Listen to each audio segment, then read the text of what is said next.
So how do you keep your Apple Watch awake all the time? Let's talk about it. So if you're new on this channel, make sure you subscribe so you do not miss tutorials and videos like this one.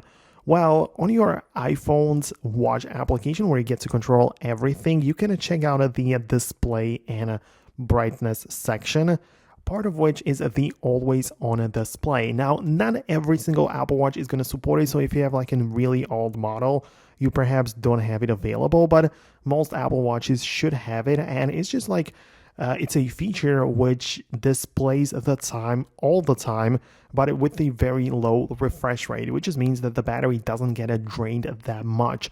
But you have to turn it on, and you can, of course, just decide some other data like showing the notifications or apps, live activities, and other things with the always on display. But that's like the whole point behind it.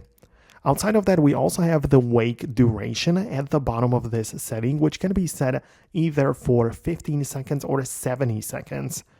And this is the time during which the screen will stay on without you having to touch it, right? So if you have it set to 15 seconds, your Apple Watch will light up, but if you don't touch it for the 15 seconds, it will then go black. And if you want to like extend the time period, just make sure you set it to 70 seconds. And that's like the whole point, right? So let me know in the comments below if you managed to make it work on your device. Thanks a lot, and I'll see you later in the next tutorials as well.